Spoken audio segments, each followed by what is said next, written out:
Brought to you by Khata Book. इनका tomorrow होना हो लेकिन हिसाब टुडे हो सकता है। हाँ? कैसे? भाई खाता आउट करो, खाता बुक डाउनलोड करो, ये ऑटोमेटिकली हिसाब करे, उधारी वापस लाए फटाफट। भेज दिया उसको हिसाब। खाता बुक, बिजनेस हुआ इजी। ये तस्वीरें मध्य प्रदेश विधानसभा उपचुनाव के लिए तैयार किए गए वचन पत्र यानी मैनिफेस्टो की है। कांग्रेस ने उपचुनाव वाली 28 विधानसभा सीटों के लिए अलग अलग वचन पत्र तैयार किए हैं। वचन पत्र के कवर पेज पर सोनिया गांधी और कमलनाथ की तस्वीर है, लेकिन इसमें राहुल गांधी और दिग्विजय सिंह की तस्वीर न होने से कांग्रेस के नेता नाराज हैं। कांग्रेस नेता मानक अग्रवाल ने कहा कि मध्य प्रदेश में हमने राहुल गांधी के नाम पर और दिग्विजय सिंह की बदौलत जीत दर्ज की थी, इसलिए इन लोगों की तस्वीर वचन पत्र पर होनी चाहिए।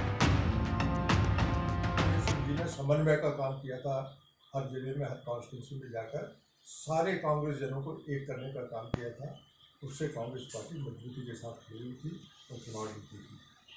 अब स्थिति ये हो गई है कि इस उपचुनाव के अंदर जो विधानसभा बार वचन पत्र बनाए गए, उसके अंदर से राहुल जी को भी गायब कर दिया गया, प्रियंका जी को भी गायब कर दिया गया और दिग्विजय सिंह जी को भी गायब कर दिया गया। या तो ये कोई साजिश के तहत ऐसा किया गया है या किसी ने जानबूझकर किया है या गलती से हुआ है।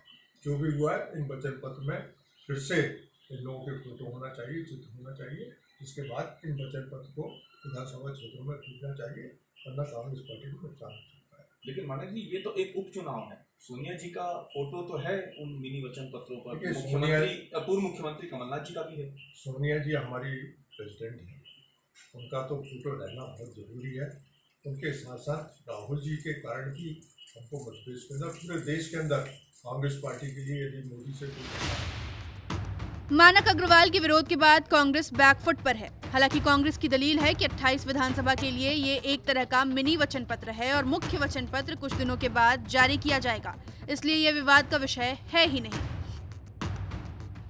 बीजेपी भी कांग्रेस की इस खींचतान पर तंज कस रही है।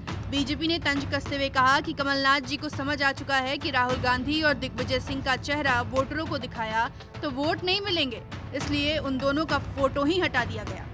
देखिए, कांग्रेस के नेता क्या कह रहे हैं क्या नहीं कह रहे हैं, कांग्रेस का विषय है। लेकिन मैं कमलनाथ जी को बधाई देना चाहता हूं कि उन्होंने देर से सही पर दुरुस्त आए स्वीकार किया कि राहुल गांधी भी दिग्विजय सिंह की श्रेणी के नेता हैं, जिनका नाम और काम सामने आने से कांग्रेस पार्टी के वोट कटते हैं। और ये देश में स्थापित तथ्य है कि राहुल गांधी जी के चलते कांग्रेस दुर्दशा की शिकार हुई है। और आज मध्य प्रदेश कांग्रेस में कमलनाथ जी ने ये इस बात पर मोहर लगा दी कि जो स्थिति कांग्रेस में आम जनता के बीच में दिग्विजय सिंह की कि दिग्विजय सिंह जाएंगे वोट कटेंगे, वही स्थिति राहुल गांधी की है और इस पर कमलनाथ की मोहर है। कांग्रेस के लोग भले ही विलाप प्रलाप करते रहें, पर कमलनाथ ने इस सच को तो स्वीकार कर लिया कि दिग्विजय सिंह के बाद राहुल गांधी भी एक खारिज राजनेता हैं, जिनका जनता के बीच फोटो भी जाएगा तो कांग्रेस का नुकसान होगा। दरअसल मध्य प्रदेश में 28 सीटों पर होने वाले चुनाव बेहद महत्वपूर्ण हैं, इसलिए दोनों ही राजनीतिक दलों ने अपनी पूरी ताकत झोंक दी है और एक दूसरे पर जमकर हमला कर रहे हैं। लेकिन कांग्रेस पर हमला पार्टी के भीतर से हुआ है, जिसकी वजह से फिलहाल पार्टी बैकफुट पर चली गई है।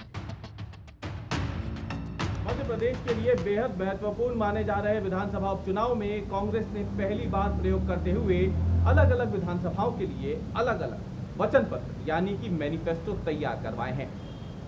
इस मैनिफेस्टो पर विपक्षी पार्टी अगर सवाल उठाती तो ये बेहद सामान्य माना जाता, लेकिन अब पार्टी के अपने ही नेता इस मैनिफेस्टो के कवर पेज पे अपने बड़े नेताओं की तस्वीर न होने पर सवाल खड़े कर रहे हैं, जिसकी वजह से कांग्रेस अब इस मामले में बैकफुट पर नजर आ रही है। रवीश पाल सिंह, भोपाल।